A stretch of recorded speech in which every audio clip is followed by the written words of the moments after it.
Guys, welcome to the Wildwood Show. I'm Meghna, And I'm Upamanyu. and we've got a great show planned for you.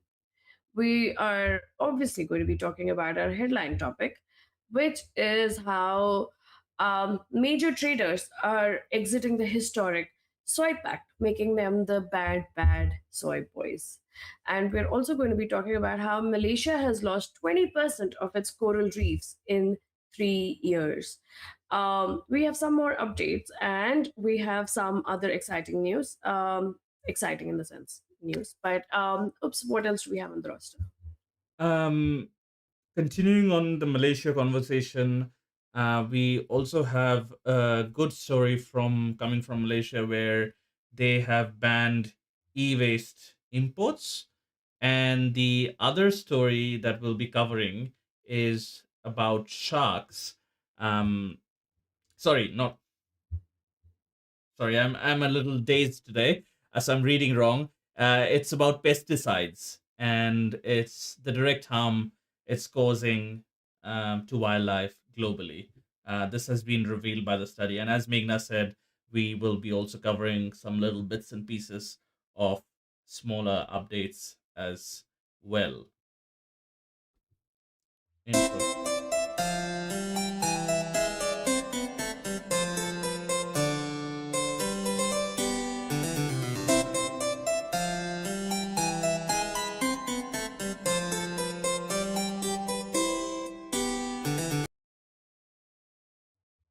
Yes, so our headline story.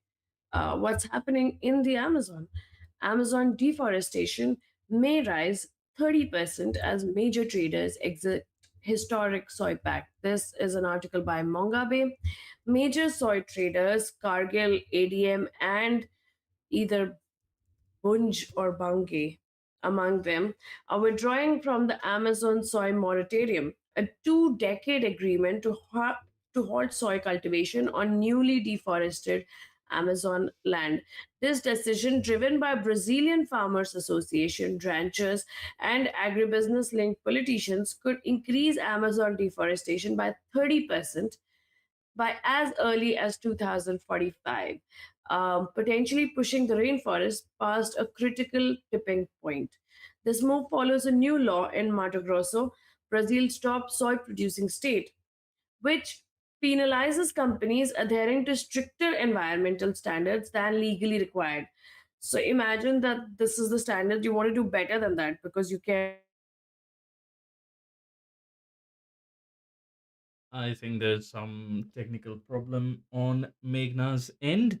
But anyway, this when we were scripting, this came across to us as very funny as well, in the sense that, um, you know, why would you want something to be more, I don't know.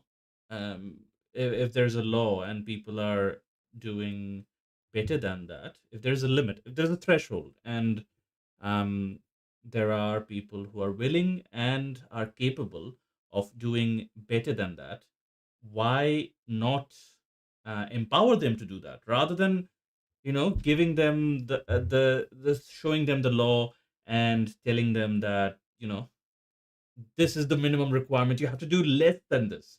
Like you have to be less compliant, and you can't go overboard, especially in things like you know environmental standards, where everyone tries to go underboard rather than overboard. So this law is basically saying that um, you can't go overboard with all the um, you know um, your efforts towards environmental conservation and things like that. Did you finish reading the entire uh, summary? No, I did not. Okay. So, critics warn that this signals approval for land speculation and rainforest clearing. Brazil, the world's largest soy exporter, sees nearly 45% of its shipments handled by the withdrawing companies. The moratoriums end allow soy sales from previously restricted areas. And I think we see this increasingly, that we prioritize profits over the environment, and we see that as a healthy sign of growth, of rapid expansion, of development, as we would call it in an economy. And this happens a lot with developing economies, because they want to rise and they want to grow, and they want to prove themselves better on an economic scale. It comes at a cost, and it comes at the cost of the environment. And in Brazil, this is what is happening. But I don't think they realize that Amazon is literally called the lungs of the world. So if they're going to cut down on the Amazon, they're cutting down on the next biggest carbon sink after the ocean. Yeah. Taiga, also the taiga in North Pole. Um, Now the thing is, and we like, I still can't, like, what could be the reason you think that the government would be like, I can't comprehend a single reason where a government would be like, you do less good than what you're doing right now because there is a law that says so. um because Yeah. in this world, doing like more in, especially as I was saying, in environmental scenarios, everyone is trying to do less than they have to, because of obviously the capitalistic side of it, and everyone trying to save money and thinking environment as an afterthought or a secondary thought or whatever. um why would a government like penalize people who are going above and beyond? And I'm not saying, like, I'm not imagining a situation where these people are deliberately going above and beyond. Maybe due to their processes, because their processes are efficient and end to end, very environmentally friendly, and they have invested that time and effort and thinking into their processes. As a result of that, they're by default saving some more than they ought to. So why would a government curb that? I can't come up with a single reason for that. I honestly don't know. I think the only thing is that they're trying to promote more and more, probably, soy producers to come in into this area and grow. So their way of doing that, or signaling that we're okay with more deforestation, is to penalize the ones that are actually doing something good for the environment. Because I think this is the first time I've ever read anywhere saying that I mean, they're penalizing companies adhering to stricter environmental standards than legally required. Like, I've never heard it anywhere across the world. I mean, anywhere across the world, they want you to keep doing better by the environment. So this is I don't know. And also, I mean, to our viewers, you might think that soy is the enemy, but did you know that almost 80% of the soy is produced for, uh, you know, your cows and your goats and everything to eat, like especially cows. So the soy that is produced across the world is not really produced for humans. It's really produced for the meat that we eat. So to fuel that. So this deforestation is directly linked to poultry and your habits of meat eating, and the pressure on the consumption of meat. Yeah. Soy and corn, these are the two most produced um cereals, grains, whatever you call them, in the history of humanity. And it takes up a lot of resources, it takes up a lot of space. um you know Forests have to be cleared, and the demand keeps rising, both for soy and soy products, and also for meat, which is basically cows being fed that soybeans and corn and husk and all those different things. So yeah, it is. I would be very surprised if this trend goes down, because Brazil, through its laws, have made a very clear statement that they are, as Meghna was saying, open to investment in the soy sector. And um, yeah, I would I would project this to go up rather than down. Again, this reporting has affected Brazil. This kind of reporting has affected Brazil in the past, as we followed through the shark meat story. And the only thing we can do is hope for a similar outcome, because I imagine there would be people who are actively tracking this issue, conservationists, on ground, on field conservationists, who would be actively tracking this issue with the government, the current local government. Yeah, I think the thing is also that, um, moratoriums, when you have a moratorium, it shouldn't be so easy to withdraw from it. Like, there has to be like big, the penalization that they're talking about, it should be on trying to exit a moratorium, because anything that is No, no, in they are place. not exiting it. The moratorium just ended because moratoriums are for fixed durations. But they're literally saying they're withdrawing from the moratorium. Um, They in said the that, article, do they say that? yeah, yeah, they've announced the withdrawal from the Amazon soy moratorium.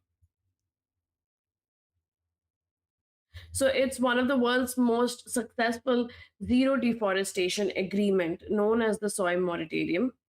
And now they're abandoning it and they're exiting it. Right. So then there's clearly needs to be a stronger legal framework than just a moratorium. Yeah. Um, So, I mean, there should be penalization for abandoning or exiting these kind of, moratoriums or pacts, like, saying that, okay, I would not. And this was one of the world's most successful deforestation agreements. I mean, when it was that successful, it makes zero sense in my head to exit from it or abandon it. Obviously, I understand that, as a company, you want the profit. So now you're like, okay, I think now we're at a place where we can exploit more forests, because we've already exploited whatever we could. But it can't be that easy to just step back and say that, okay, I'm exiting this. Give me more land. I want to grow more uh, soy at the cost of the forest, so I can feed more cows and some humans. And let them die even if they can't breathe. At least they should have some soy to eat. yeah, I think that trend. I don't know. I don't know where this is headed and how we are going to cope with it in a few years' time, because this is going to come and impact us heavily once that threshold point passes. Or we, as nature lovers and conservationists or conservation minded people, are completely wrong, and these businessmen know something that we don't. Either that, or we are all headed for that dreadful day when that threshold is crossed and we enter the point of no return. Um, because it seems like it's 2 steps forward and then 10 steps backwards, kind of a um, loop. Yeah, it does say though that the new law that came up across in Mato Grosso, the legislation that says that it allows the state government to suspend tax breaks to companies adopting environmental criteria beyond those required by the Brazilian laws, such as the soy moratorium. So the abandoning has also come in because Brazil has brought about this law saying that you do not need to adopt these environmental criteria. We can suspend your tax break if you adopt this. But this law is currently facing challenges before the Supreme Court. So I think someone has filed either a PIL or has filed something where this is being questioned. So it is there in front of the Supreme Court, but we do not know in which favor it would go. Yeah. Such a law doesn't make a lot of sense to us, but I don't know. There might be some political, social, or economic reasons that Brazil might have chosen to do it. But it's good that it's facing a challenge in their legal system and the judiciary, and hoping that this reporting also brings about, um, or adds to or strengthens that point they're making toward into their legislators, etc. Yeah, because I think what they're saying is that because the tax breaks were put on hold because of this new law, so these companies exited saying that we need the tax breaks, so let's just exit. The government apparently is in favor of protecting the forests, and they want to, but it is actually the farmers, ranchers, and local politicians. So it's not like the federal government, but the locals, they are against the federal government's crackdown on illegal deforestation, and the increasing pressure from international markets for deforestation free products. So this Mato Grosso law came in effect because of the local political force. Because it Mm, just wasn't good for them. It just wasn't good for the rural producers, all the politicians, because their agribusiness, they only benefited from this kind of deforestation. So that was on the line, which is why they locally started pushing against, um, which is sad. So it's a cycle where the locals have pushed for something which they do not understand is going to be bad in the long run, and then the companies have exited because they don't have an option if they had to save their tax. And now the federal government and the Supreme Court have to figure out if there is a way to stop this madness. mm. I think that's the reason why this. So the reason for this law now, it doesn't make sense, but now I can see why this law came about.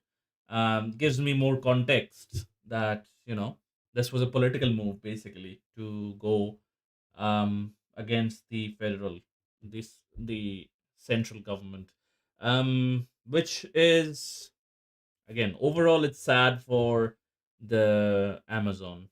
And I don't know how the politicians and the local ranchers and the farmers that operate within that area fail to see that. I am truly, um, you know, I can't explain this.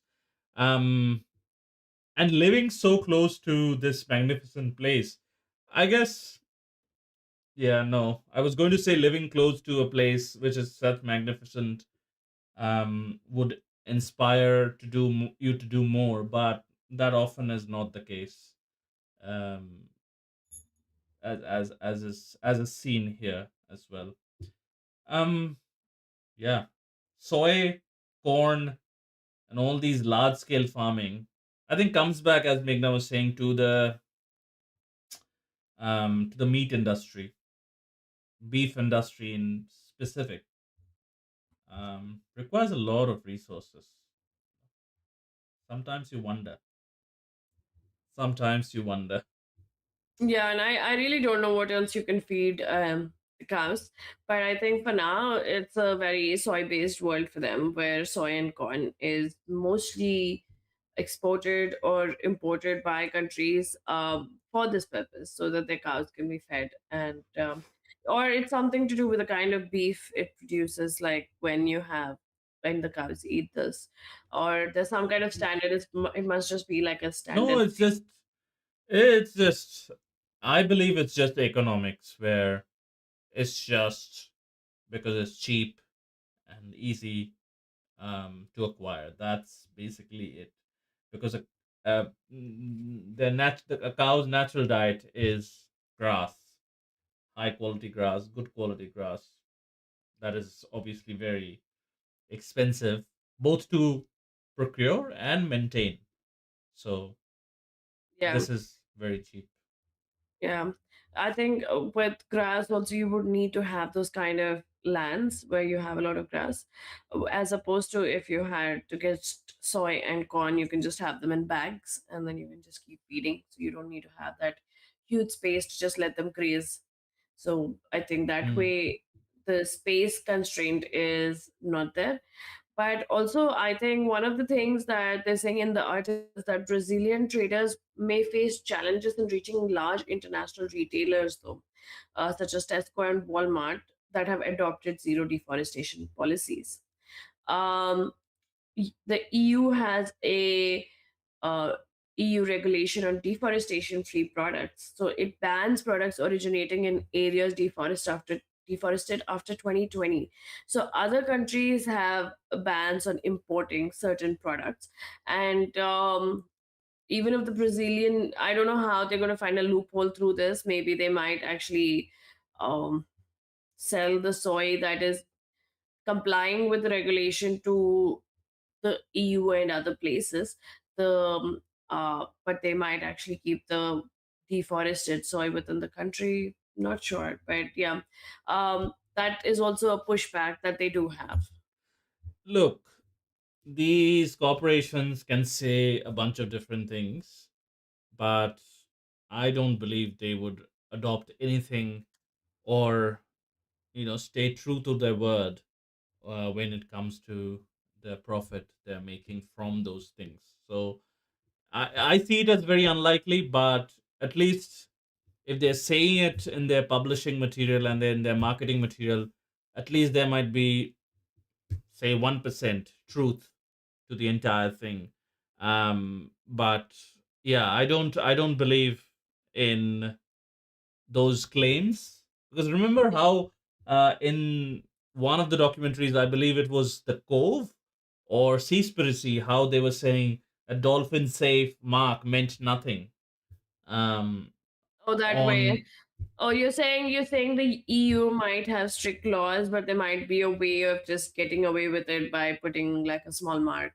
So you feel like the EU is like whatever countries are banning deforested free products, there I mean, might be a countries way are to. not producing these meats. They are private organizations that are producing these Yeah, meats. so they can just claim whatever, and then these companies would just import them because it says that they, yeah. Yeah, Yeah, they would find loopholes for all of these things. For sure, they'd find loopholes. I mean, if they can find a loophole to get out of the moratorium and just deforest the entire Amazon, then definitely they can find a way to get their products to the places where deforested free products are banned. true, true. Cool. Should we Yeah, move on let's to the go. next one? Yep, yep. Cool. This is again similar on the lines of farming and you know production of farming goods. This comes as a report from the Guardian, which is headlined "Stark Warning: Pesticide Harm to Wildlife Rising Globally." This is a find from a study. A global study reveals escalating ecological harm from pesticides between 2013 and 2019, despite a 2022 UN pledge to halve pesticide risks by 2030. Utilizing a new totally applied toxicity (TAT) framework, researchers assessed damage from 625 pesticides across 65 countries, representing 80% of global farmland. Insects experienced the largest surge in toxicity, 42.9%, followed by soil organisms, 30.8%. Worryingly, harm increased for most species groups, with only aquatic plants and land vertebrates showing declines. Lead author Jacob Wolfram expressed high concern, particularly for developing nations and biodiversity hotspots. The findings serve as a stark warning regarding the continued threat to vital ecological functions. Um, and it's yeah, and it's well known, like we've known for years, I think, growing up also, about how pesticides are not great. But again, it's the same thing probably like the soy and the meat industry. that there is global demand, there's global pressure, like, that you need the vegetables in this much time, you need the meat in so much time, there's so many mouths to feed, there's so much global demand. That is where these pesticides come into play, because there were things like earlier, obviously there was a time where there was some kind of natural ways of protecting your plants, but that went overboard. Like, we came up with pesticides to a level that we were like, okay, if we just keep spraying these pesticides, we'll be fine. Like, like the plants will be fine, we'll get a big produce, but we don't see the effects those pesticides actually have. I think this one, um, like, I'm just thinking, also thinking about the soy part as well. Um, don't really know if there is a way out of this, because high volume production to feed nearly 8 billion mouths. Now, for soy and what it actually helps raise, you know, beef, is kind of debatable. Where one can say that try to reduce your beef consumption, or try to be mostly vegan, or 3 days vegan, or whatever, or try to be completely vegan. um, Now that same argument cannot be made for the vegetables and fruits part of the thing. Every one of them is equally important, and I don't know. I'm not a farmer, so I can't comment on this. But without pesticides, I don't think the large volumes would be able to, like, we would be able to raise that large volumes. And this is also a chicken and an egg problem, where their organic farming exists, but until there's demand, the prices won't go down, and until the prices go down, there won't be demand. So Yeah, plus I this one baffles me a little bit. Yeah, I don't know if organic farming can be, scaled to such a big thing, because organic is meant to be something that you have to really like continuously monitor, and look after how it works, because um, yeah, I'm sorry, but my phone is not working and my phone is ringing. I can do nothing about it. Can you Um, not press the button? I can't. No, no, no. The screen's not working, so there's nothing I can do. Like, there's literally nothing I can do. I can't switch it off. I can't do anything about it. Right. So just bear with me for a minute, because because the phone is apparently working, but the screen is not. So there's nothing I can do about it. So sorry about that. But yeah, with organic farming and permaculture and all these ways, these were what we started out with. Like, these were the original farming methods. Like, they did not require pesticide, like pesticides. They did not require different things. There were certain insects that actually helped with the growth of certain plants as well. But those are things that are manually, I think, more labor intensive, because you have to go and check on them. The other alternative oops can be those, like how in Iceland they're growing vegetables in those greenhouses. Like, that could be an option, but I do not know how big you can make those greenhouses, how sustainable they are, like, as opposed to uh, like a farm, like those those what are those called, like those greenhouses which scale up vertically, like you can Hmm. grow different plants vertically. Yeah. I can't remember the name. I just remembered it and then forgot. But yeah, it is that, what we those are alternatives. But then again, the thing is, um the cost. Anything that would have costed, like, not cost, like, costs. I don't really know whether those greenhouse production produced agriculture, and that method of agriculture is sustainable or cost effective. But it's also what the farmers get the most from.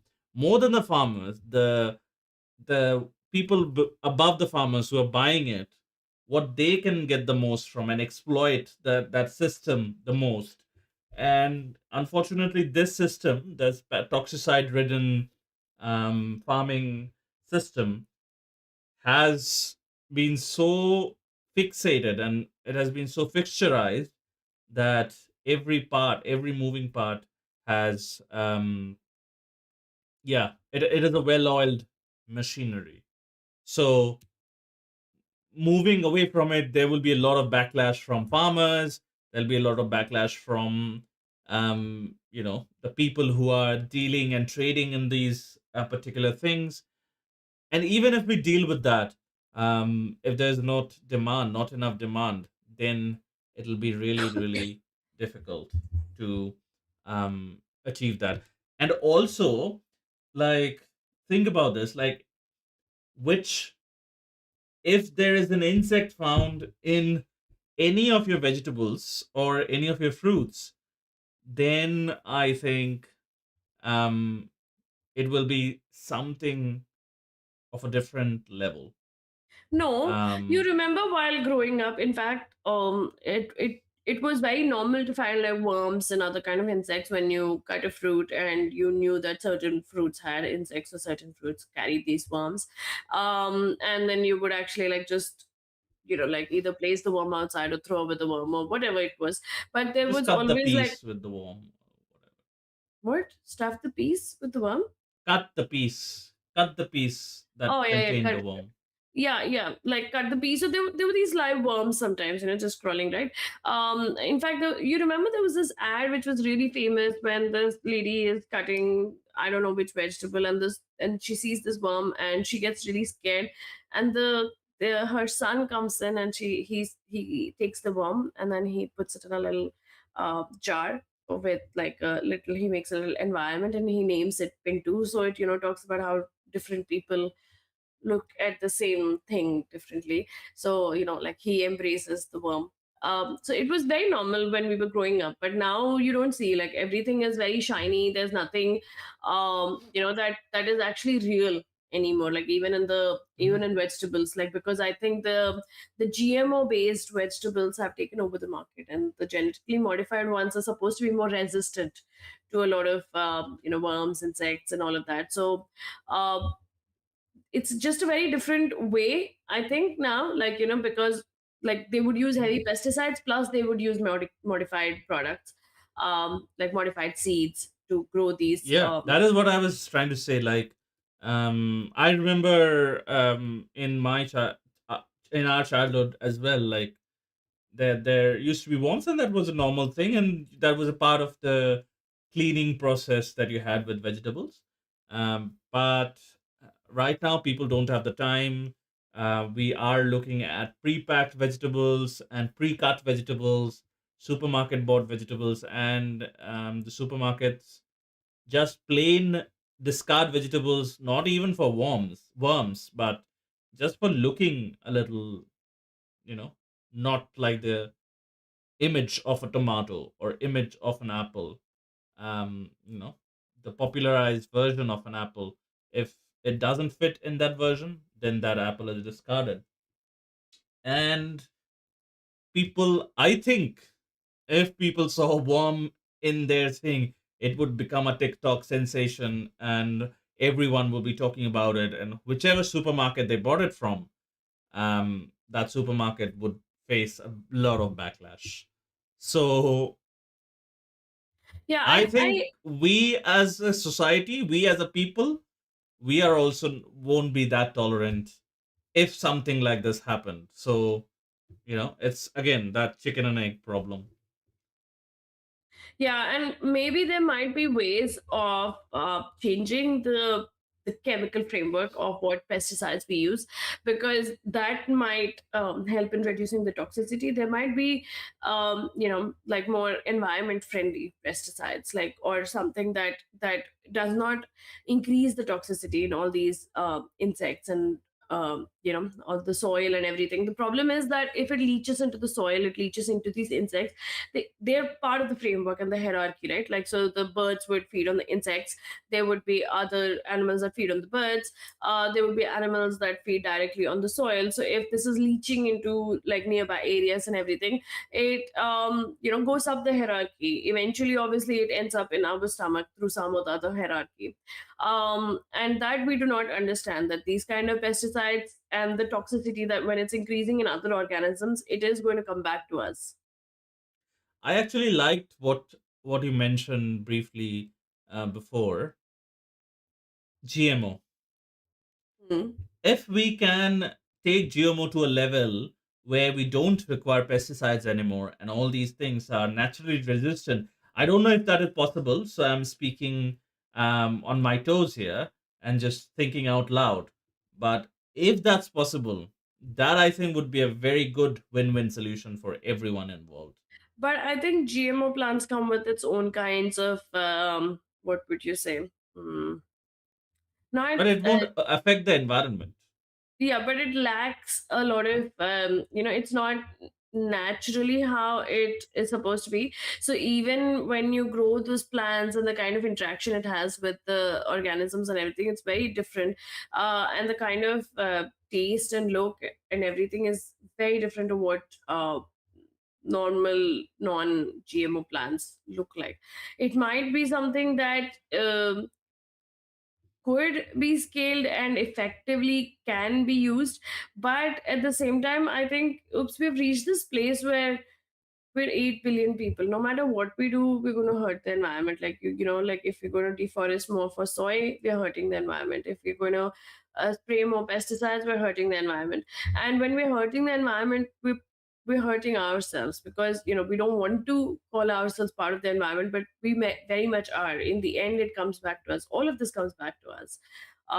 So sometimes I just feel like it was great for the entire Thanos concept, like like you click once and 50% of the population is over. Like, it that is probably the only solution for the kind of pressure that the I environment has. I think I've gotten an epiphany, which is that without food, a human being would die in a week.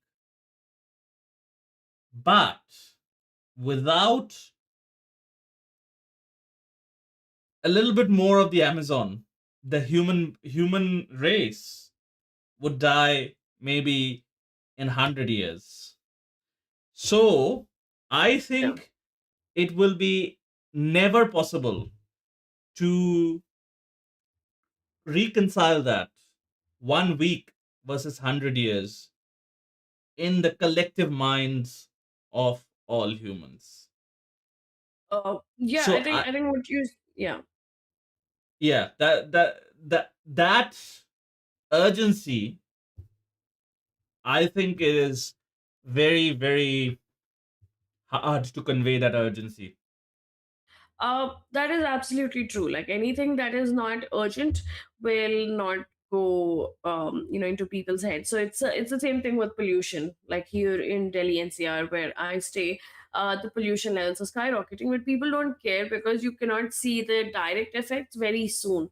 Like, even though you're like dying a slow death, or like how people say that don't smoke cigarettes, you're gonna get cancer, or you're gonna die a slow death, because you don't see the effect just in a week or in a few days. You think it's fine, everything is fine, you live with it, you adjust with it. And it's similar to that. Like, even if you're going to cut down the Amazon today, you might not feel the effect of it till the world literally starts burning and there's nothing left for you. And when you know that, okay, now everything's gone and there's no way the human race would survive. So right now we keep stretching the environment thin, thinking that, okay, it will give us some more time. Yeah, I think similar things like intelligent ways where the environment can be spared. You mentioned a couple of solutions like vertical farming, like hydroponics, maybe. Then there is, GMO. We can deal with a little bit less taste. and we are killing those bugs anyway. So if they don't pollinate those plants, let them not pollinate it. Um, And you then know, organic farming and permaculture. But organic that, farming and permaculture would be a parallel thing every all the time. I think it's more for the rich rather than the common people. But it um, used to be the norm for the common. They were the ones who were actually involved in it, right? But now it's become no, a but global scaling that thing. up is difficult. Scaling that when we grew to such a large population, Yeah. then scaling that up became more and more difficult. And when, especially countries like our country, where a huge chunk of the people and a huge chunk of our GDP is from agriculture, a lot of people depend on it, and agriculture by its nature is very weather dependent. So we're trying to slowly take out um, the natural dependencies that we have, um, Yeah, to feed and these many mouths. it's crazy. I mean, we think about the earth and we think about all these problems. And I just recently read, I don't know if you read it, and I don't even know if Hmm. it's true or not, but they're saying that Musk wants to nuclear bomb the poles or in Mars, so that the ice melts and it becomes warmer, like the planet becomes warmer. The carbon dioxide in the air would thicken and it would warm up the planet more. So it might make it more habitable, because right now Mars is freezing and it's really, really cold to live there. So that is one of the solutions that apparently Musk has come up with. I honestly don't know. I mean, I feel like we've already like kind of destroyed our planet, and the next planet that we want to go to, uh, we're destroying it even before we reach it. Like, did you hear that No, no, there is news? a 10-step plan to make Mars habitable. I don't think Musk specifically came up with it, but there has been this plan that has been floating around for the past 20 or so years. So there is a step by step Bombing, process. bombing the Bombing, polar caps. bombing and laser blasting the entire planet to warm it up and make rivers and all those different things, to fill its atmosphere with greenhouse gases so that heat can be trapped more efficiently within the planet. So I think there is also a starkly different way of that these people, and I am doing this us versus them kind of an analogy here. There's a starkly different way these people look at things, which is inherently different than our worldview.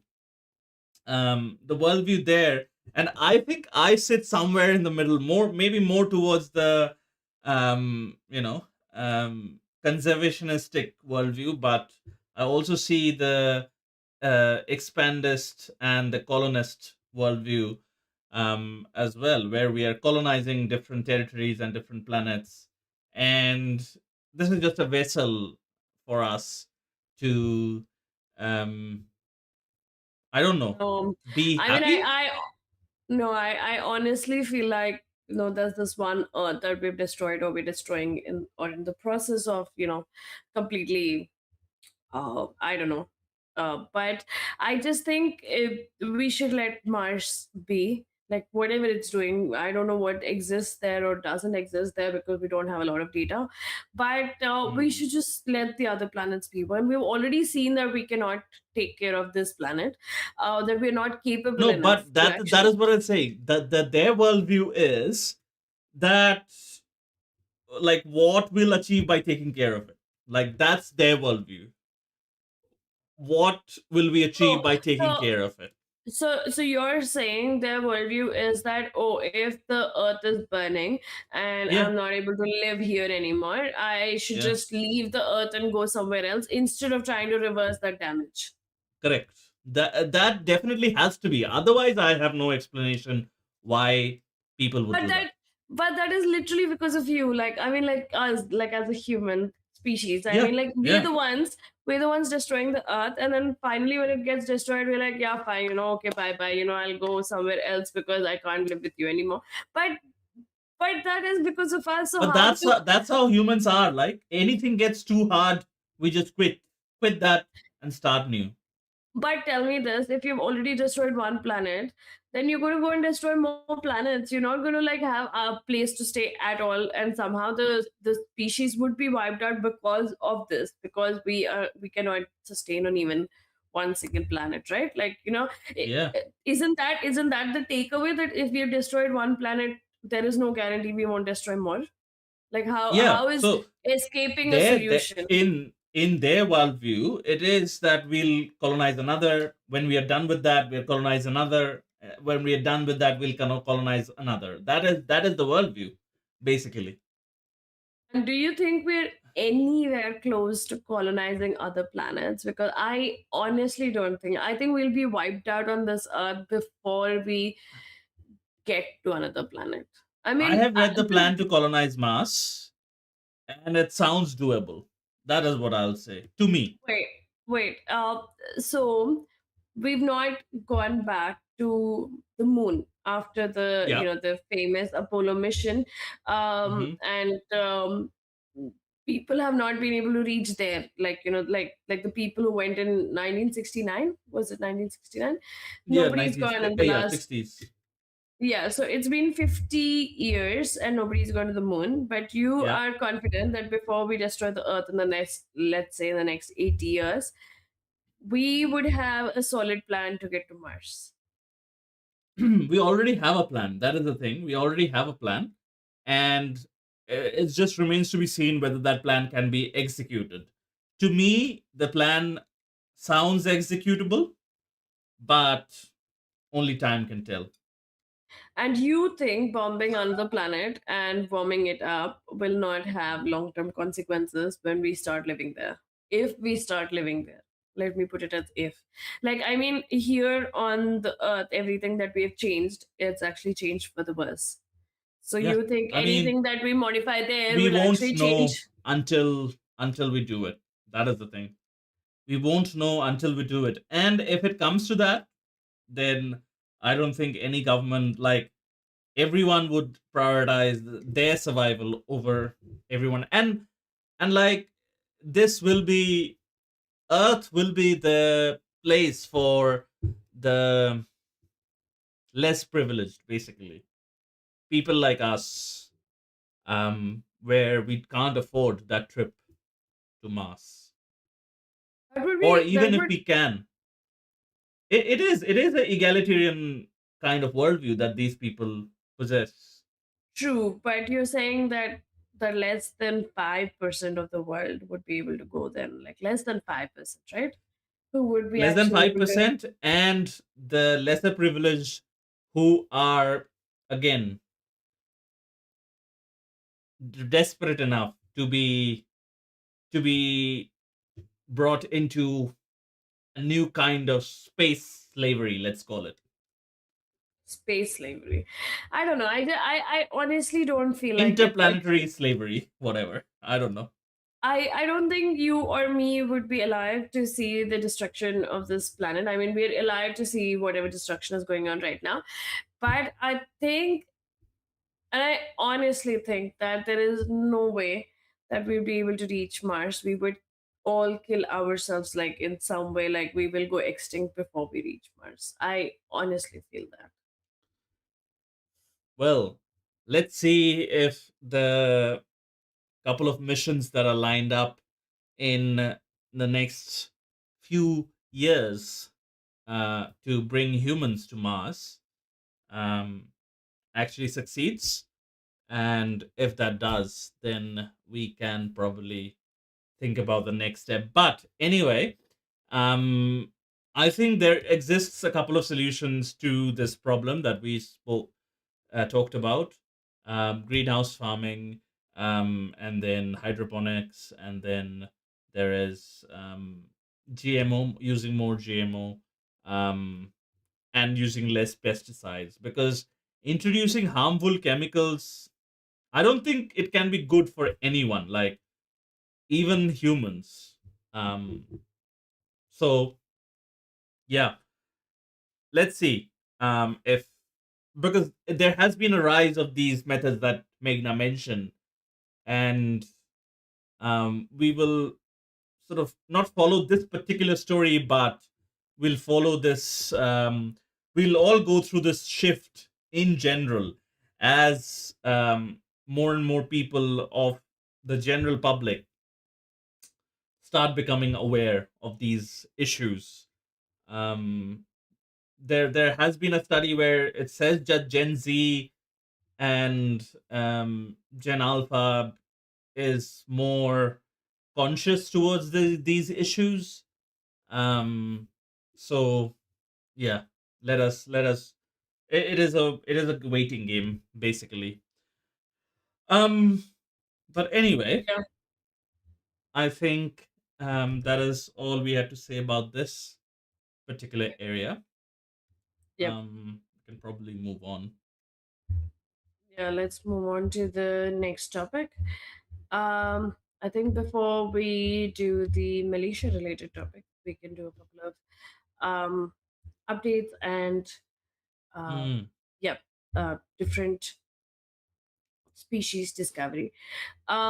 There's one very not funny but really nicely named frog that we came across this news. So it says "Good luck, Dua Lipa."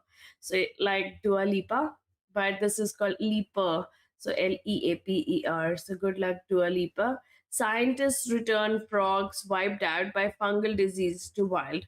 Green and golden bell frogs have been reintroduced to the Australian Capital Territory nearly 50 years after being wiped out by the uh, chytrid or citrid fungal disease. The first 25 immunized, microchipped, and individually named frogs were released at Mawson Ponds on Tuesday, marking a significant conservation milestone. Led by the University of Canberra, the project aims to release a total of 375 frogs across 15 wetland sites around Canberra. Researchers prepared the sites with spas and saunas to maximize the frog's survival chances. The chytrid fungus devastated amphibian populations globally, impacting 90 species in the last 50 years. This reintroduction offers hope for the species recovery in the ACT. And yeah, this is a cool one. Do yeah, they have a photo? yeah, that's what I'm just opening. Yeah, they do have a photo. Let me just share it real quick. 1 minute. Yeah, we've actually done no sharing today. Okay, this will be the first sharing. Um, yeah. So this is the frog. Cool.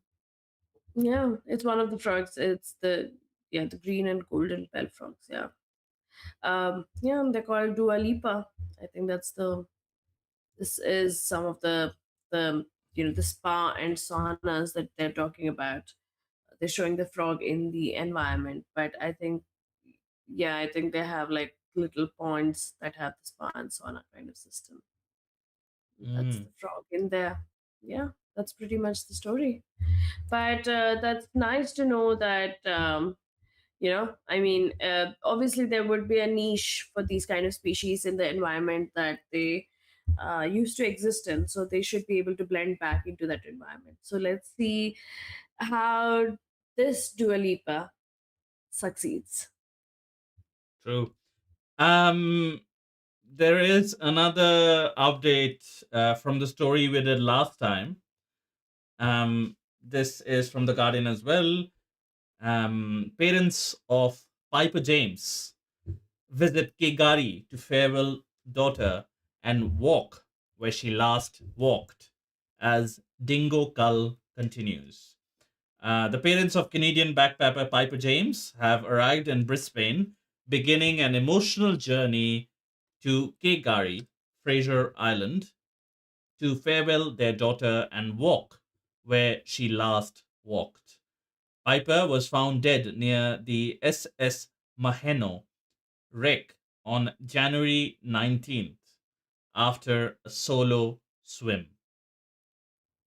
Todd and Angela James will participate in a traditional smoking ceremony with the Butchula traditional owners, intended to honor Piper's spirit and offer healing.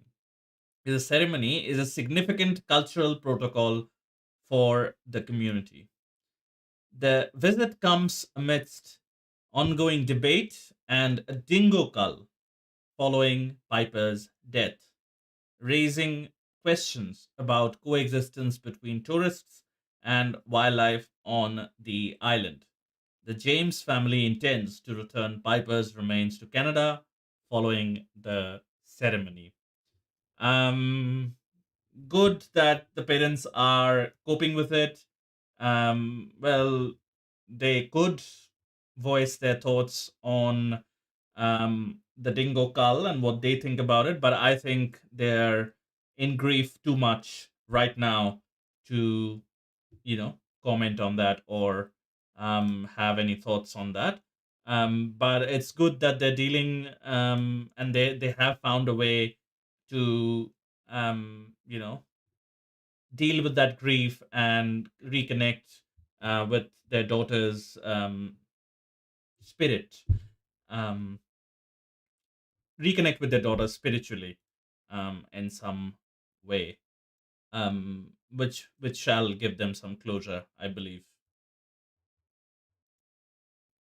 Yeah. Okay. Moving on. Now we'll get back to the bigger topics, Mm-hmm. which is the Malaysia one. So, Malaysia has lost 20% of its coral reefs in 3 years. Malaysia's coral reefs are rapidly declining, losing roughly one fifth of their cover since 2022. According to a recent Reef Check Malaysia survey of 297 sites, live coral cover now averages under 40%, down from nearly 50% in 2022, a loss comparable to losing 4 million hectares of Oof. forest. The decline stems from overlapping threats. The 2024 global bleaching event impacting already stressed reefs due to pollution, development, and tourism. Physical damage is rampant, with trash, abandoned gear, and anchor scars found at most sites. Illegal dynamite fishing persists in Sabah. Even protected marine areas show limited recovery, indicating ineffective management. This loss threatens fisheries, shoreline protection, and coastal economies, raising concerns about food security and livelihoods. And I don't think people understand. Obviously now in this article, what I really liked is they've not just thrown numbers, but they've tried to like tell you what it actually means. So losing one fifth of their cover within 3 years is insane because that is too quick. Like that is too quick of a timeline to lose that much of coral reef, and it says that that loss is comparable to losing 4 million hectares of forest. That is crazy. And when you think of the ocean as the main provider of oxygen, it's scary when you think that corals can be lost that soon. Mm. Also, obviously, there's ineffective management, as they've spoken about in the article. Uh, and I think Oops and me, we have come across a lot of articles where if you let the environment thrive, if you manage the corals effectively, then they do recover, they become healthier again, and there's like a massive growth of fish and other marine species in the region, but that requires effective management. I think uh, we will put a link somewhere on the screen. But we did a guest segment with one of the coral researchers, and she basically reiterated the same.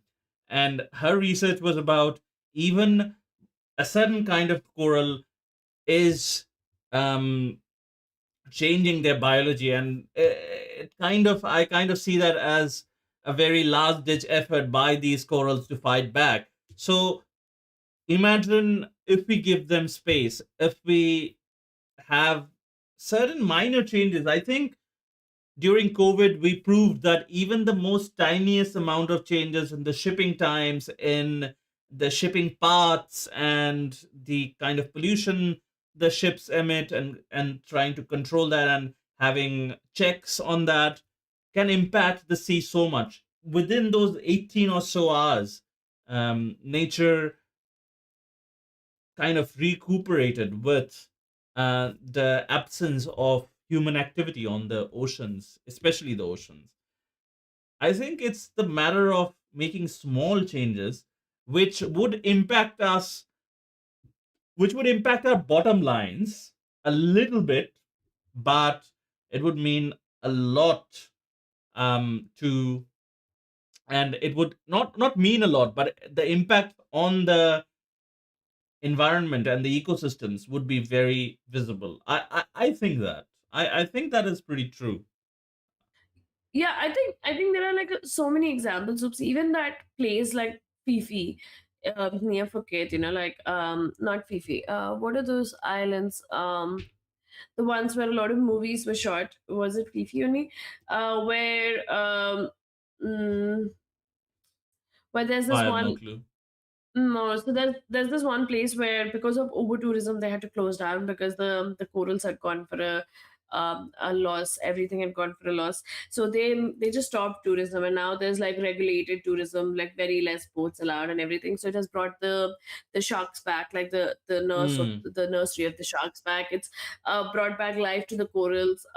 It's like the entire area has recuperated because they've kind of put a stop on the tourism, and they were okay with like losing out on tourism for those areas but letting those places recover. And I think Malaysia needs to do something similar, because if it's pollution and it's tourism and other kind of things, there is a way to manage it. It will take a couple of maybe like stringent laws and little bit of income loss, but it would help out in the future, because once these reefs would recover, it would bring in more tourists. The problem is, I think, with all of our developing economies, like if we can get a little bit of money, we'll do everything unethical possible.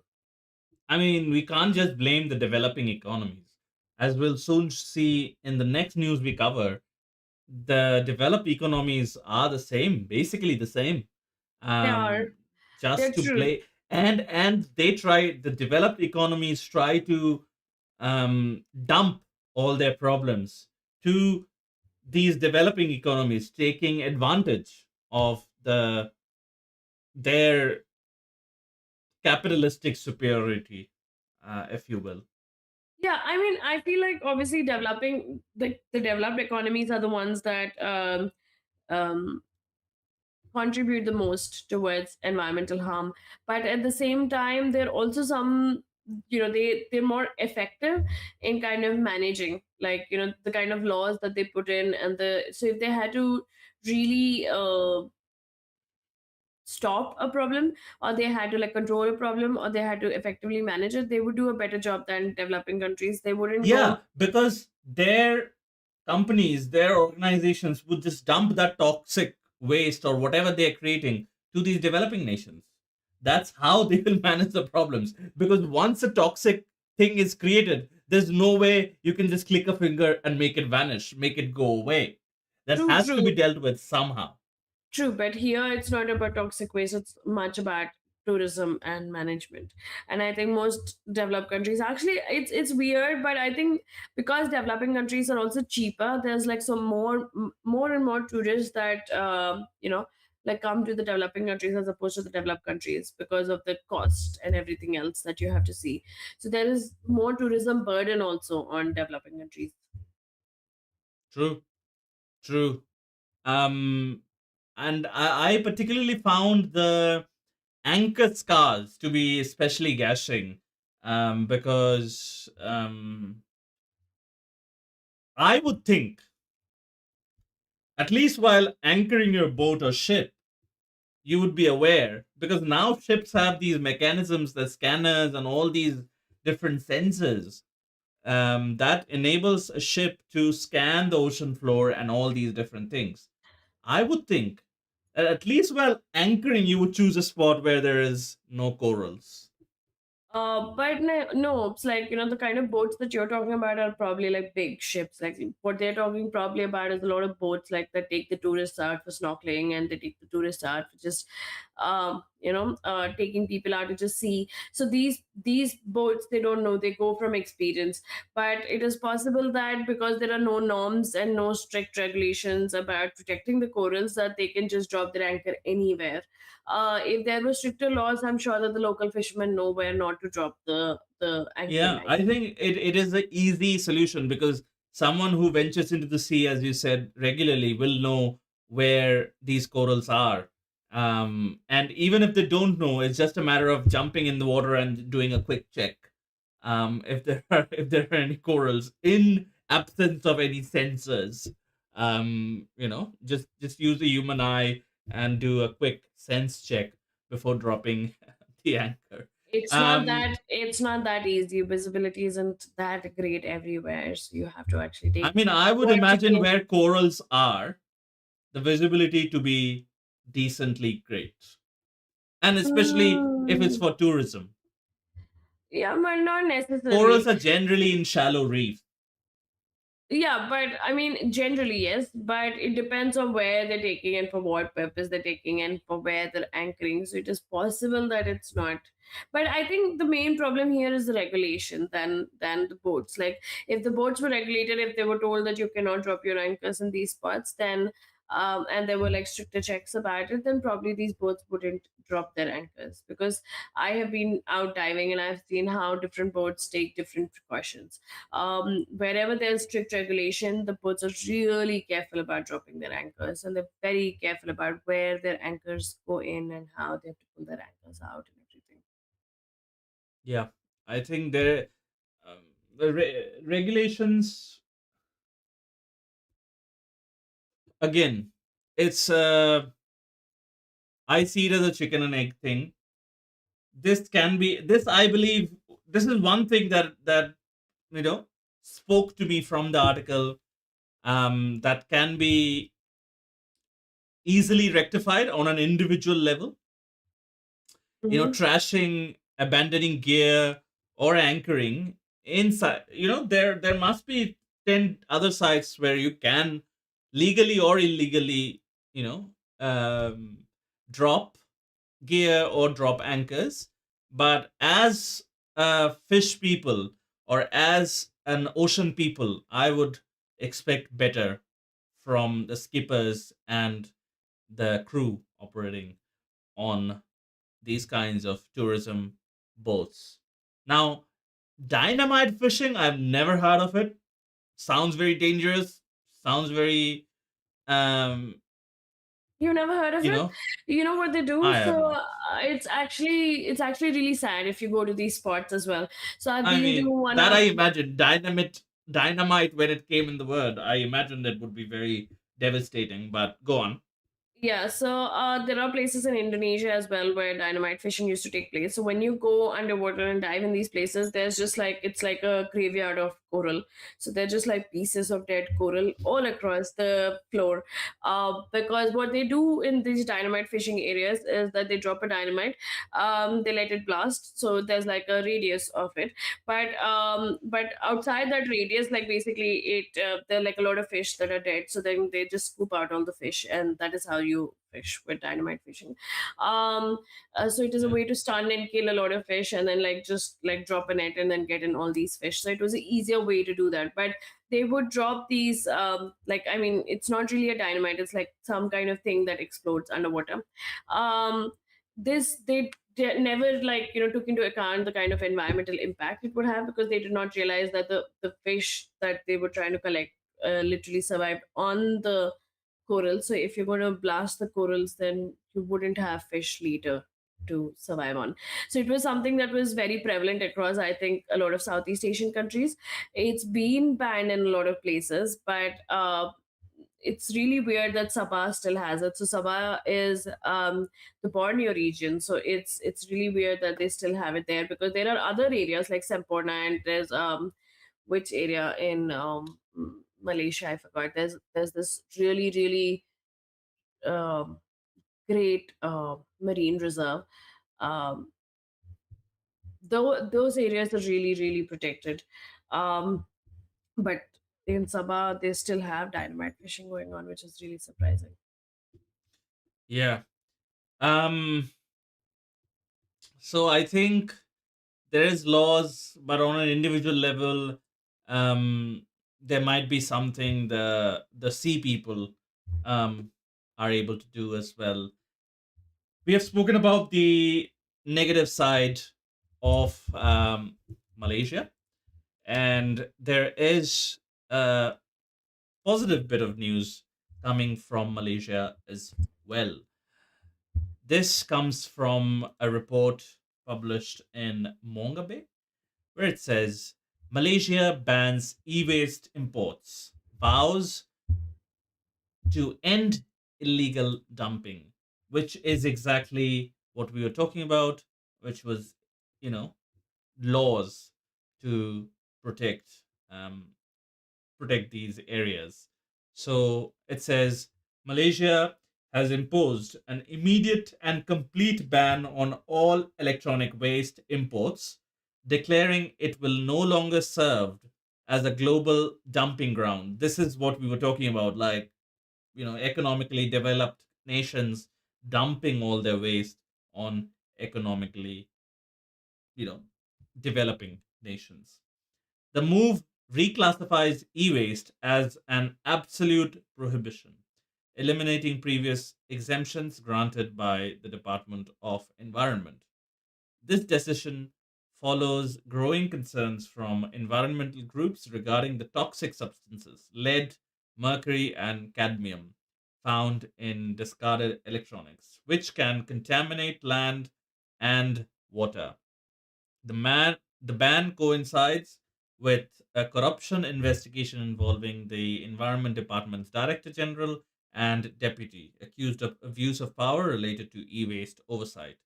Authorities are actively enforcing the ban and investigating illegal smuggling operations, freezing accounts, and seizing related funds. This is, I would say, a job well done Yeah. in case of Malaysia. Yeah, a lot of developing countries, including ours, we do actually import these kind of waste that other countries produce, and we become the dumping grounds, and we become the grounds where we have to probably burn it, or we have to get rid of it, which makes zero sense to me, because like we're not the ones producing it. So there has to be some kind of global norm or global law that every person's waste is theirs. Like, I mean, when it comes to individuals, we always say that your waste is your waste, right? Like, like, would you throw this in your home if it was like this, so you have to segregate your own waste in your home, you're responsible for it. Then how come countries can just dump the waste on each other? I think it's just a matter of my space looking clean.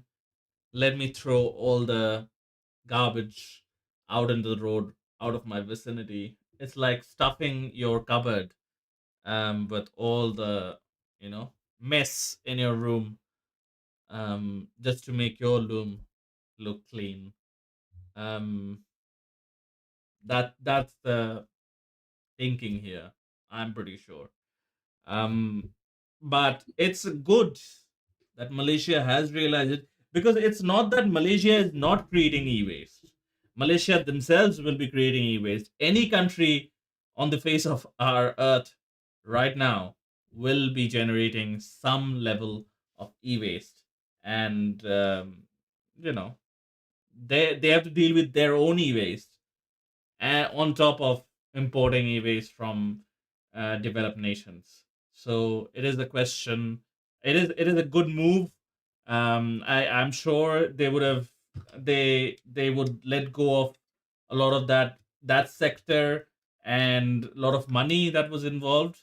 But it's a good move on the Malaysia government's part. Yeah. And I think more and more developing countries have to stand up to this, that it's your waste, you take care of it.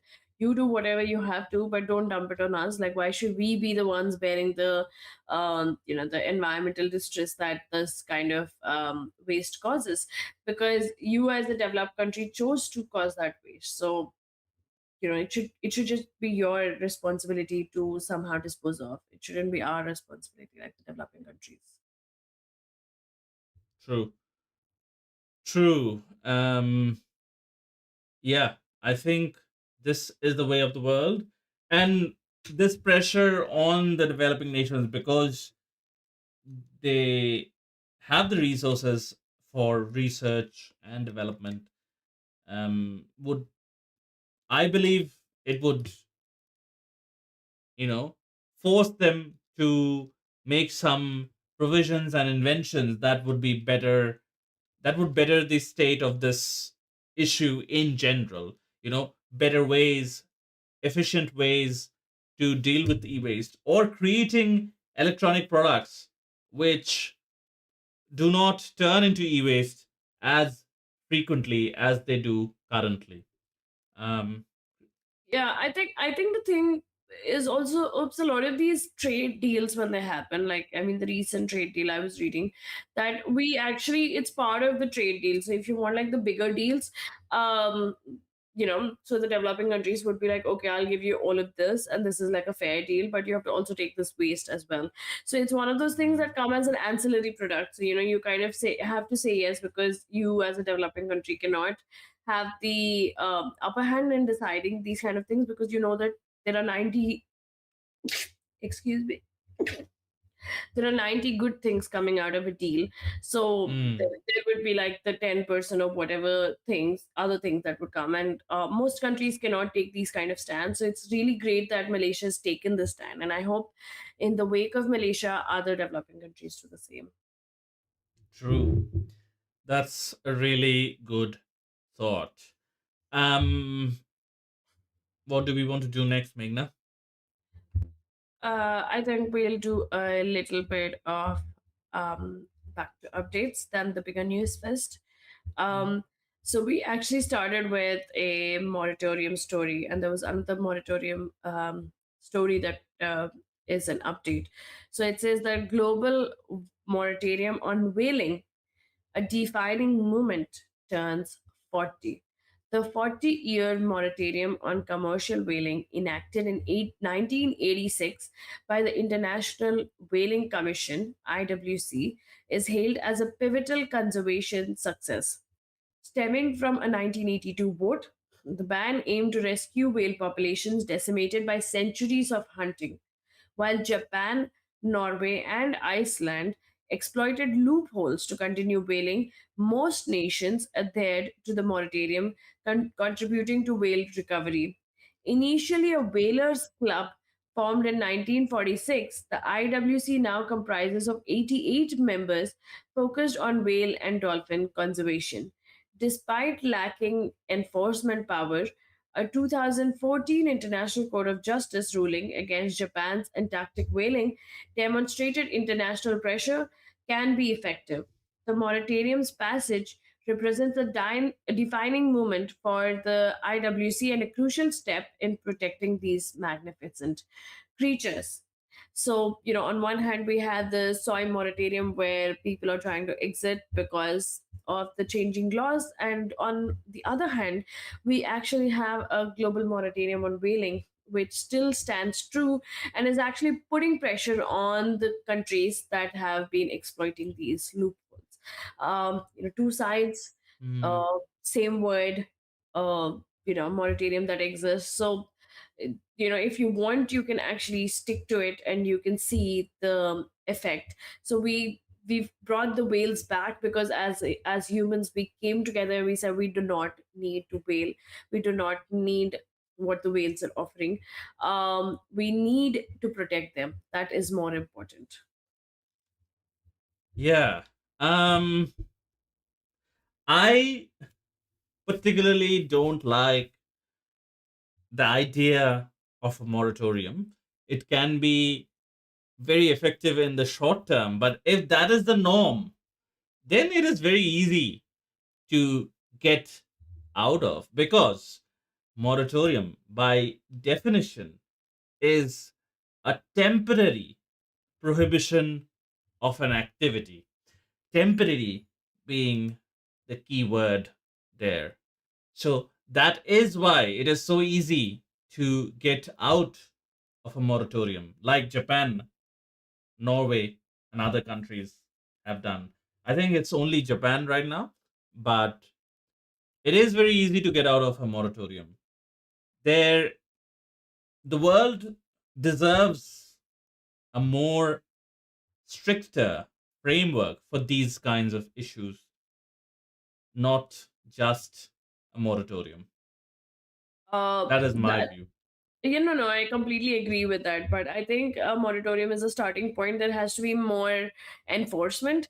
But I think more enforcement has not come its way because countries have anyway, like step back from whaling. But it's not just Japan. Iceland also whales every year. I'm not sure about how much Norway whales or what are the permits that are given, but Iceland does have whaling permits that are given every year, so they do exploit those loopholes.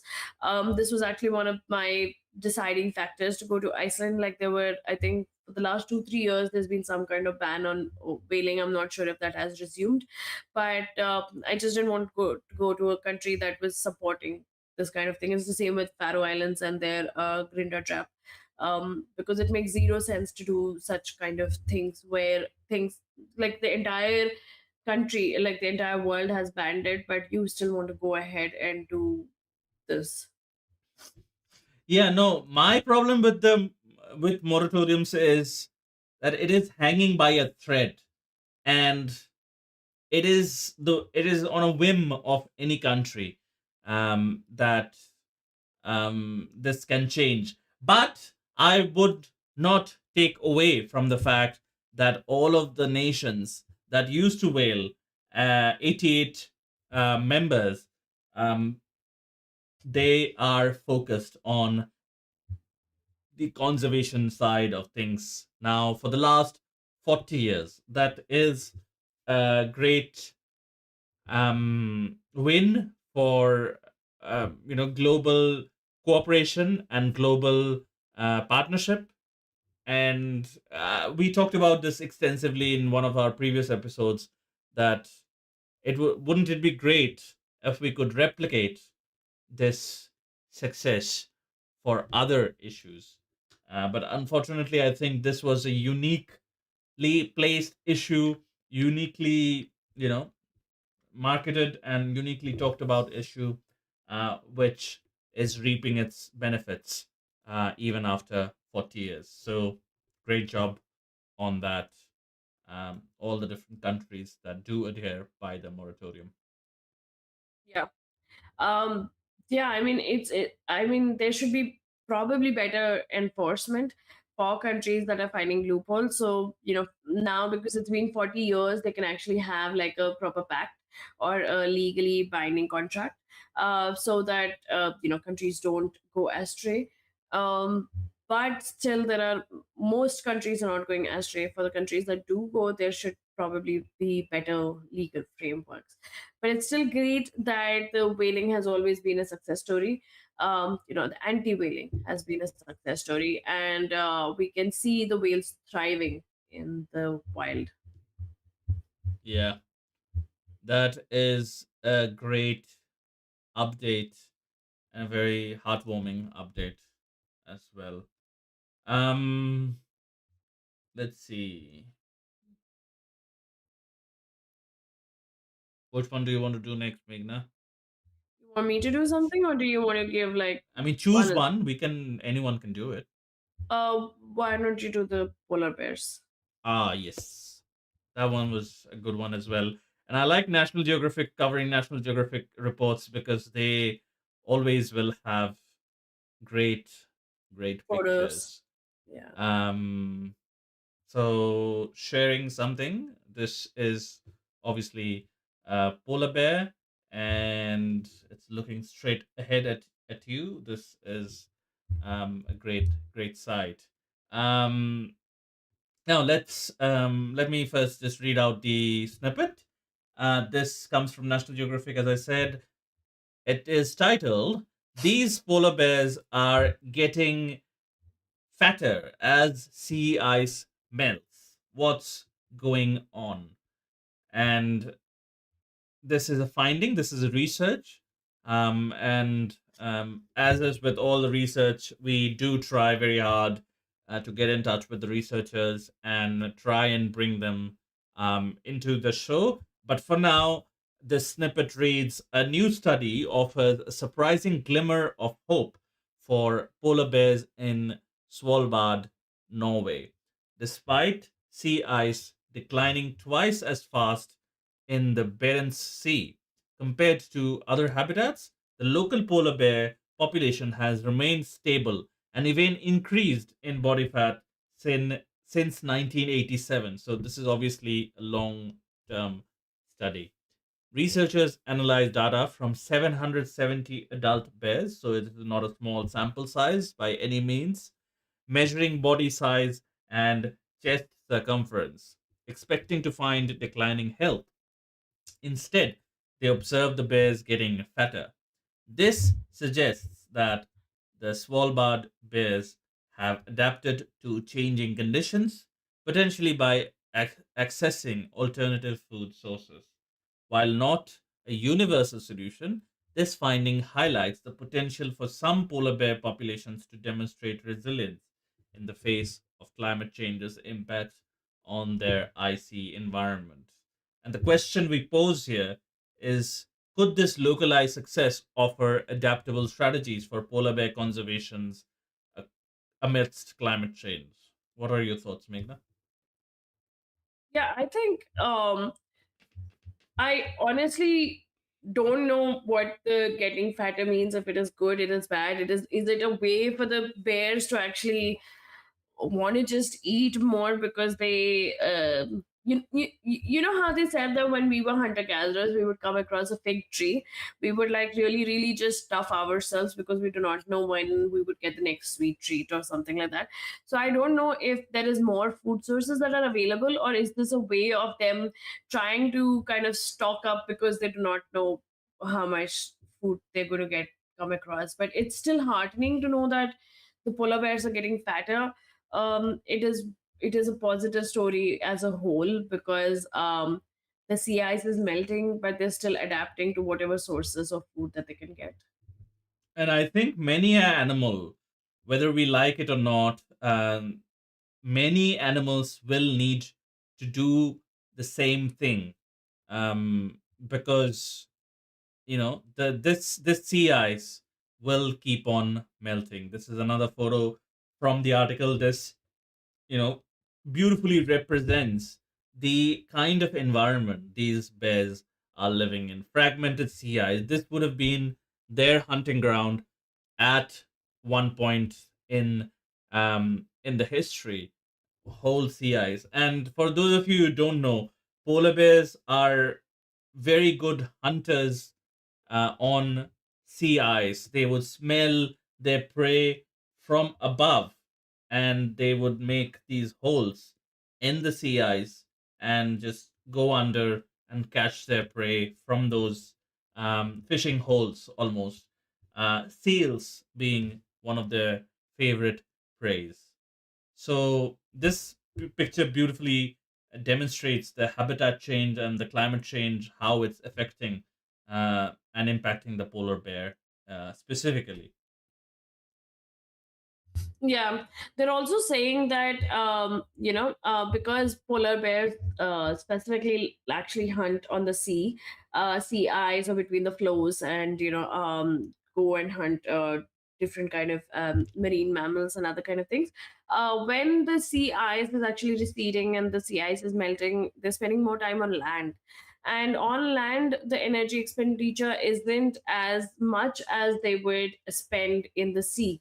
So that might Mm. also be a way that is why the Svalbard bears are getting fatter. So on land they would be going for like seabird eggs or the seabirds, or different um, different sources, and that might not require as much energy that they would be putting into the ocean when they're actually going out into the sea, between the sea ice and actually hunting. Yeah, I think that could be a reason. We would try not to speculate too much because there has been actual research on this. And I think a similar story we covered a couple of weeks ago, where there has been some evidence to suggest that the polar bears might be going through a change in DNA of some kind. So again, glimmers of hope, but the sad reality, unfortunately, is that a lot of animals, a lot of species will have to go through this specific um, rigmarole of adapting to their, like, forced adaptation to their changing environments, which, yeah, which I feel is very sad, but the reality, unfortunately, as we repeatedly say. Yeah, I think Svalbard is one of those places where they say that there are less humans and more bears. Mm, It's one of those places where it's inhabited by bears and lesser humans, only because I think it has like a really, really, really long period of darkness. I think proper 6 months because it's right up there. So there are very few people that actually find the place habitable to stay. So there, it's a small community up there. But because Svalbard is land, so these polar bears, when they cannot hunt outside, they hunt inside, and and it says in the article that these polar bears have actually found alternatives that they don't have in other areas. So here they catch reindeer, and these reindeer have boomed after they've recovered from the excessive hunting by humans. So the humans are not hunting them as much anymore. So these reindeers are providing a food supply during summer when the polar bears are typically fasting. That might also be a reason why the polar bears are getting fatter, because they have sources on land. It might not be ideal, it might not be their actual food source, but there are food sources on land for them. yeah, it's good to know that they're adapting. Yeah, at least the future generations will be able to see polar bears. Cool. Yeah. That was a Uh, good story. Yeah, there's actually one more interesting bit in the article though. It says that because there's reduced sea ice, it could be forcing ringed seals into denser groups around the remaining patches of ice, making them easier to hunt. Which means that there are lesser and lesser, patches of ice. So a lot of seals are probably on those little patches of ice. So it's getting easier for these polar bears to hunt because they're only lesser places. So more density in lesser sea ice. The as the article says, the good news is that they're still in good health. This is a quote from the researcher, and I would add to this that the only good news is that they're still in good health, because bears are affected by climate change. They have been forced to spend more time on land hunting less energy rich foods such as seabirds, eggs, and swim further and further between hunting and mating grounds. So, as I said, like, I modify and paraphrase the quote to say the only good thing is that they're still in good health. We have all seen those photographs, um, heart wrenching photographs of, the malnourished polar bears, I'm sure. Yes, Um, yes, there was one and by Paul Nicklin itself. That was a really, really, really sad image to see. It was a really thin, malnourished polar bear walking on the. yes, and Yeah. these are supposed to be the biggest carnivores on land. Um, so yeah, Yeah, but so let's hope that the genetic changes that are happening and them getting fatter, this continues, and there is no way for the recovery of sea ice, because if the sea ice completely disappears, we might actually be losing out on all the polar bears.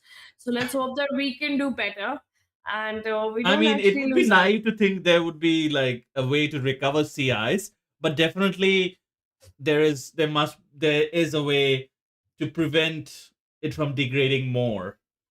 And let Yeah, I nature mean, take its course. And then if nature is kind enough, then some recovery as well. But it Yeah, is that's it is out of our control. Basically, recovery is out of our control.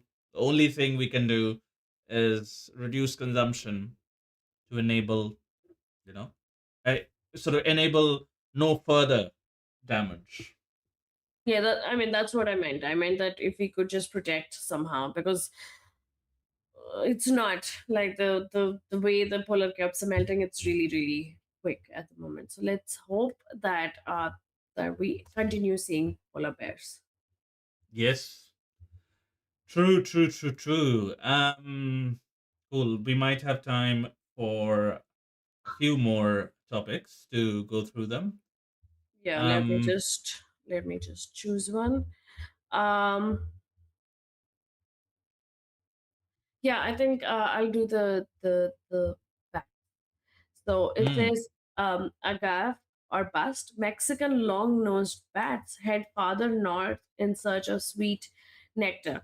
Mexican long-nosed bats, an endangered species with fewer than 10,000 remaining, are venturing farther north than previously known, reaching the National Forest in New Mexico.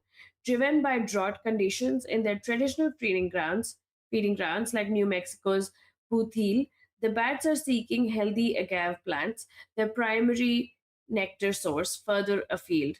Um, I don't know if I'm getting agave right or wrong in I think pronunciation. it's I've always, agave. are you sure?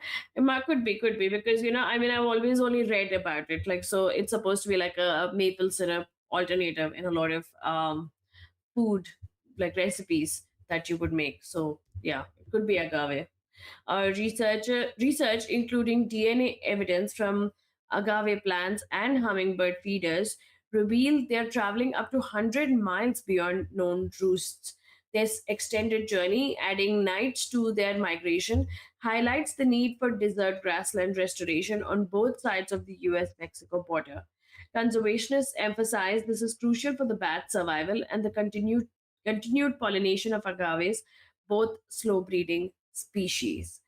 Um, at least in this case, the wall isn't causing a disruption in their journey. But the sad part is that because their traditional feeding grounds, they don't have access to it anymore because of the drought-like conditions. They have to go this much farther, which means that they're spending more time out, and they might be spending less time, with reproducing, which would slow down their reproduction. But it also means that because they are you know it is crucial, like if the bats don't survive, then probably the agave pollination might also be harder. Mm, mm. It is this pattern. I think this is a pattern, again, similar to polar bears, like polar bears going to hunt longer and longer distances for, in search of food, um, or, having to venture very much inland and focusing on less protein rich diets. This is very, very much similar to that, traveling longer distances. I think this will be a problem which can be seen across species, because the polar bear part also mentioned, the distance between the hunting and mating grounds, um, and similar is the case, um, uh, in the case of the Mexican long-nosed bats. And yeah, as you said, like, great that they're flying creatures, so the wall is not affecting them, but you know other others might not be as fortunate. Is there a picture of the long-nosed bat Oh or yeah, yeah, yeah, there should agave? be. Agave. I think both pronunciations are correct, but Yeah, I just checked it actually after you told me. I went and checked. So it's really weird, but the British pronunciation is agave, and the mm. American pronunciation is what is agave. the So what is the Mexican pronunciation? That is the main question, because both will be anglicized or Americanized. Um, uh, wait, before I do that, I'll just share this, and then I will search for the yeah, Mexican pronunciation. yeah. It is possible if it's Mexican, it would be agave. because they do have the, um in The their intonations of yes, American yes. English. No, no, no. You know how they have the cafe, so the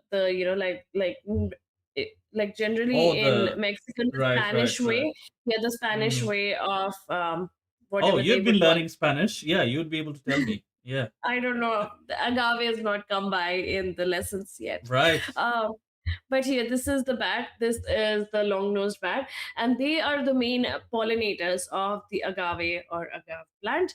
So if you do not have these bats, then you do not have these plants.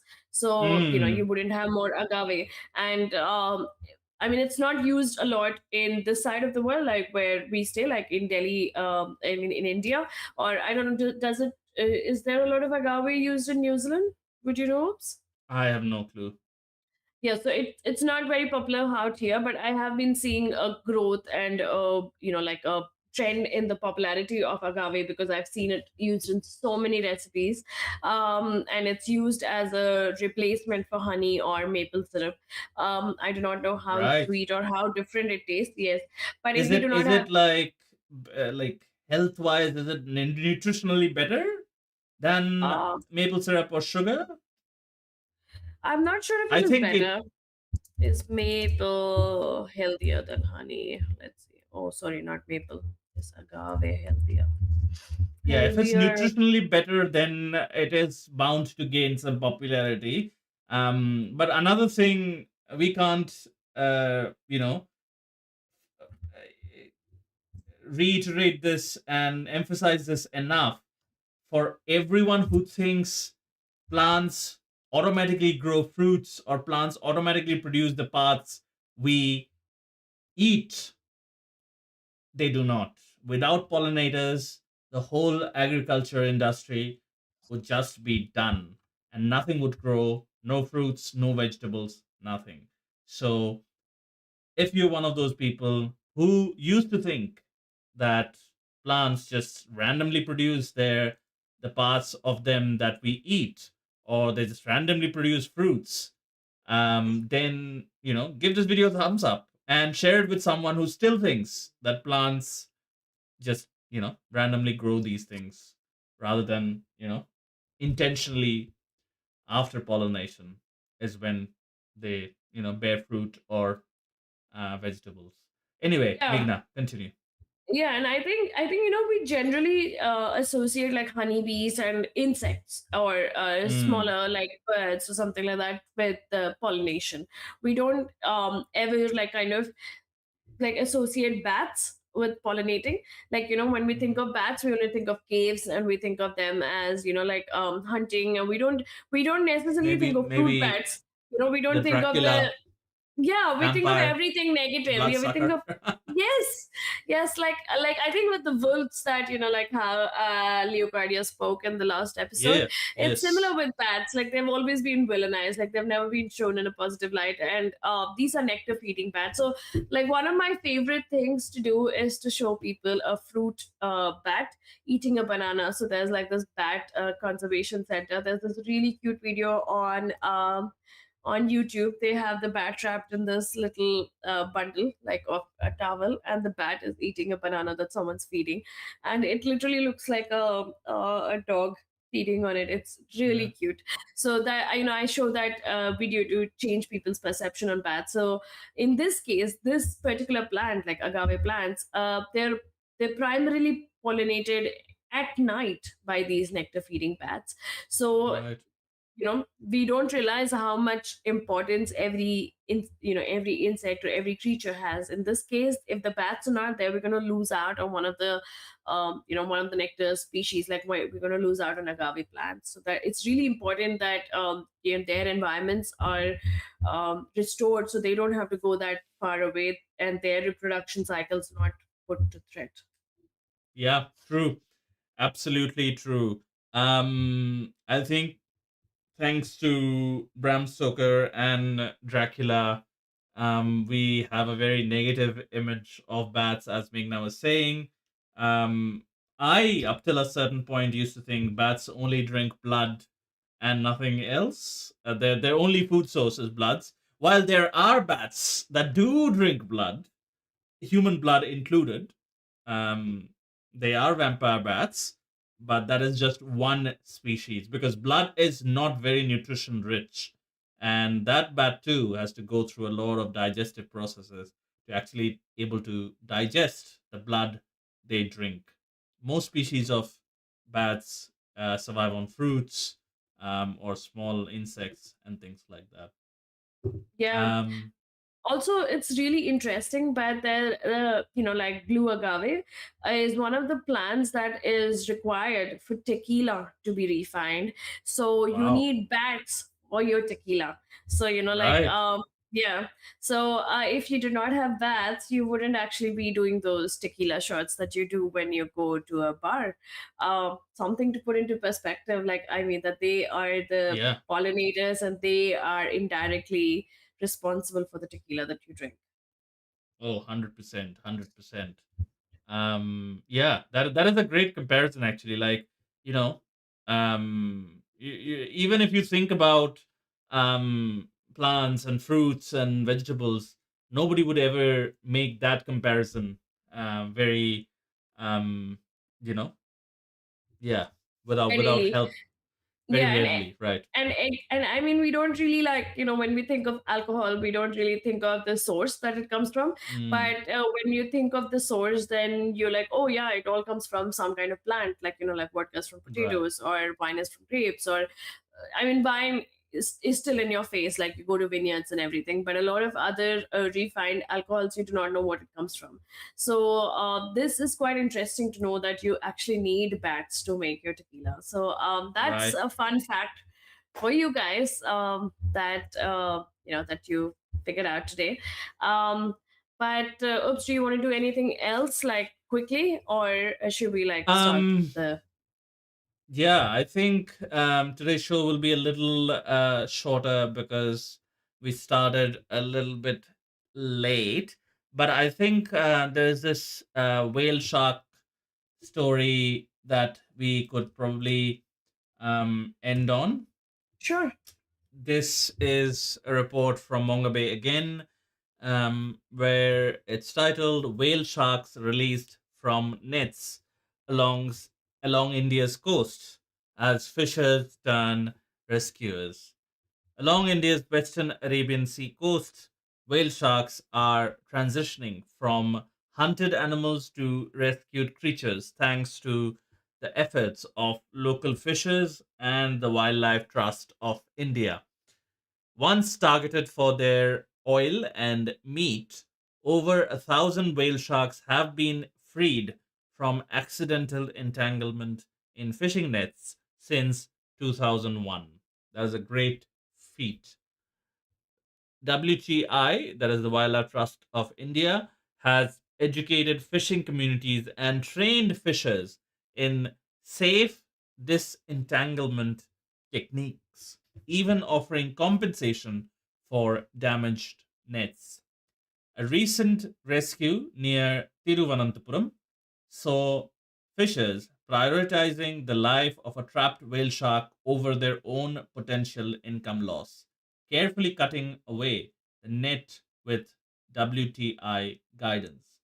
This shift demonstrates a growing conservation ethic and a recognition of the whale shark's importance to the marine ecosystem. I think this story highlights and showcases, everything that can go right in a particular situation, and everything has gone right for this particular community. The efforts, the government collaborating with the locals, and the locals then becoming advocates of this conservation policy. Yeah, I think it's always a heartwarming story when, like, the hunters or the fishers, like, when they become the protectors, Mm, because they were the ones that actually caused harm, but then now they are the ones that are protecting. right. And with the whale sharks, I think this is something that I mentioned before as well. Mike Pandey, one of India's filmmakers, he made a film called, I think, Silence of the Shore, or Shore of this. Yeah, Silence of the Shore, I think. It was a documentary highlighting how whale sharks were captured. So they used to like send a harpoon through the whale shark. They would tire the whale shark out for 1 or 2 hours in the ocean, because the whale shark would try to dive deep, but because it had the harpoon in it, it Yes, couldn't similar dive deep. to Whaling, whaling, right? whaling, yes, yes. And then they would like bring it back, and it used to be really cheap. Like, even when, like, in the sense that when they would cut the whale shark and sell, it would not be a lot of money that they would get. So it was not a very big income source for the kind of labor that they would put in to bring in a whale shark. And that documentary made ripples across the world, and then the Indian government took notice, and they put a stop to it, and then whale sharks were protected. But Right. after protecting the whale sharks, the fishermen also changed. So, there were like education programs, and there were different wildlife institutes that told them that it wasn't worth, like, it was more worth protecting these whale sharks than actually killing these whale sharks. So the fishermen also turned rescuers, because whale sharks are really important for the filter feeding and the environment that they stay in. So it's great to know that these fishermen have now turned into rescuers, and they want to rescue the whale sharks, the same fishermen that used to fish them and hunt them down. Yeah, I think Shows of Silence is available on YouTube for anyone to watch, and definitely go check that out. Yeah, this actually just conveys also the the importance of film, importance of what the kind of stuff we are doing, also reporting. We have seen multiple instances where there has been changes, there has been changes on a policy level, and it's really great that Wildlife Institute of India, which is the authority in India for all things wildlife and research about wildlife, um, is basically the government's arm for advising on any kind of wildlife policies. They have taken a particular educational program further to educate the local communities, because these conservational entities or conservation organizations are often understaffed, and their only way to implement this at scale is by educating the local people, where even without uh, you know a scientist or a conservationist present on site, they are effectively able to carry out a release or a disentanglement, for example, which I see, like, as I said, like, everything that had to go right did go right, which has led to this particular outcome. Really great to hear this. Yeah, like, it's amazing that, I mean, even the fishermen probably, it might have taken time to get through to them, to make them realize that the whale sharks were not really, like, the effort to money ratio for a whale Mm, shark. It did not make sense. Then the fact that, like, the whale shark meat, I think, the same like whale meat, the consumption and the demand for it has reduced. So it's a lot on our public demand as well. Like, if we are going to change, then whatever is going to be produced, whatever is going to be caught, is also going to be changing. And with that, like, the slowly, like, over the last 25 years, things have changed, and, like, these fishermen now want to rescue these whale sharks when they see them.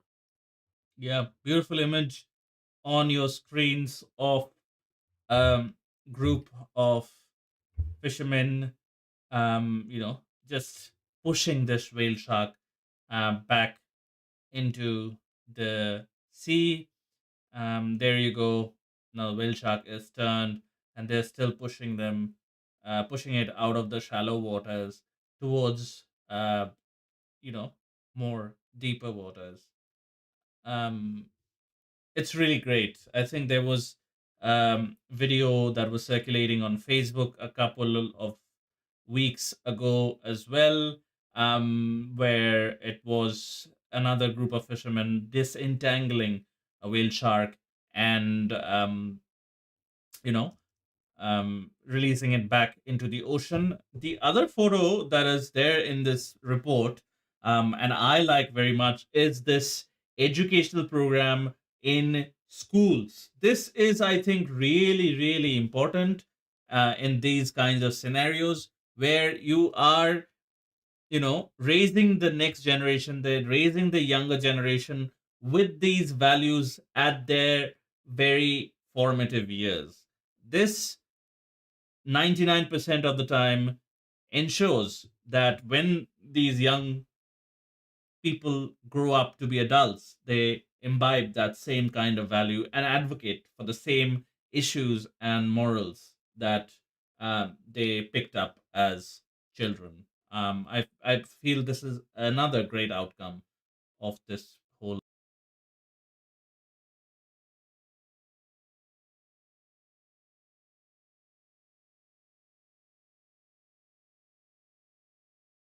Um,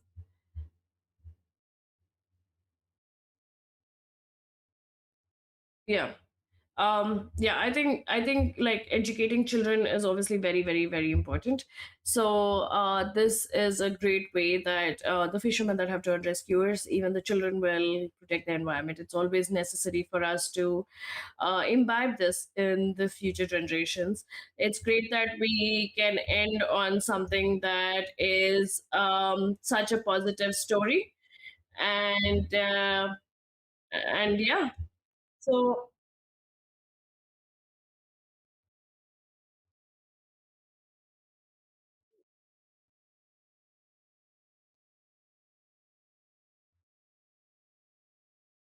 yeah, yeah, yeah. Yes, yes. I'll just finish it off. Sorry that we keep having technical difficulties, but this is part of our process of learning. So we're going to kind of end the show here on this positive note of the whale shark story. As for you guys, what do you think about the moratorium? Like, should there be stricter laws in Brazil regarding soy product? And did you know about the soy products and that they were primarily used for like the meat industry? Does that change your perception on meat? Have you made ever any changes in terms of the environment? Like, we want to let you guys know all, like, I mean, we want to hear all of this from you guys, so let us know all of this in the comments. And as usual, Oops's message is that any kind of support in terms of comments and likes, it helps our growth, it helps us to reach out to more people. So please don't forget to like and subscribe. And you can hear us on all the platforms. We have a recorded version anywhere. So please give us a thumbs up if you liked it. If you didn't like it, give us a thumbs down. We appreciate all kinds of reactions. So that's it from me and Oops today. Hope you have a great Sunday, the rest of your Sunday. Um, and signing off from here. Bye from Oops, and bye bye from me. Bye bye.